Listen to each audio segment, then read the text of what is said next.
নমস্কার বন্ধুরা, আমি শিউলি রান্না বান্নায় সবাইকে স্বাগত। আজ আমি তৈরি করব দুধ দিয়ে নারকেলের নাড়ু। পুজোর দিনগুলোতে এই নাড়ু ছাড়া পুজো প্রায় অসম্পূর্ণ। এই নাড়ু করতে কখনো নাড়ু নরম হয়ে যায়, আবার শক্ত হয়ে ঝরঝরে হয়ে যায়। তাই কিভাবে প্রপার নাড়ুটা করতে হয় আজ আমি দেখাবো। তো খুব কম উপকরণ লাগে এই নারকেল নাড়ুটা করতে।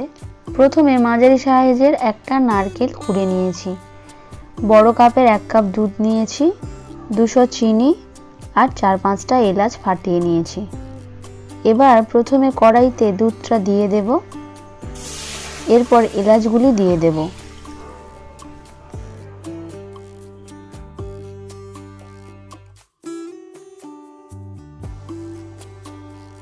দুধটা ফুটিয়ে একটু কমিয়ে নেওয়ার পর নারকেল কুচিটা দিয়ে ভালো করে ভেজে নেব।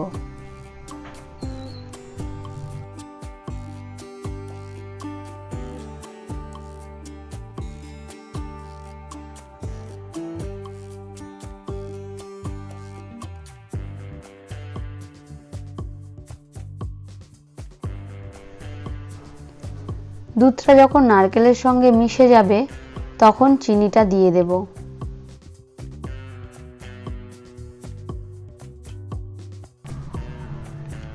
এবার চিনিটা ভালো করে নারকেলের সঙ্গে মিশিয়ে নিতে হবে।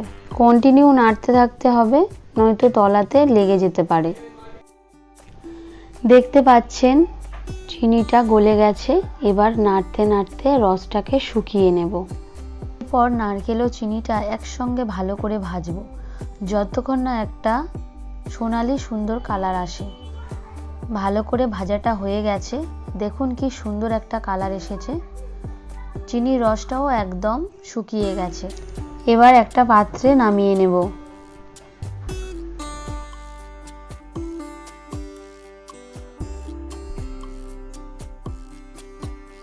এরপর অল্প অল্প করে মিশ্রণটা নিয়ে হাতের সাহায্যে গোল গোল করে নাড়ুর আকার দেব।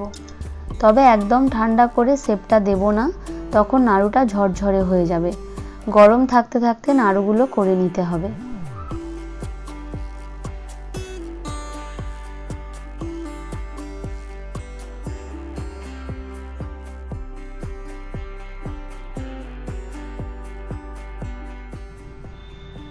এবার আমি একই রকম ভাবে সমস্ত নাড়ুগুলো বানিয়ে নেব। নাড়ুগুলো হয়ে গেছে, আপনারা বাড়িতে এটা অবশ্যই করবেন। এই নাড়ুগুলো খেতে কিন্তু খুব সুন্দর লাগে।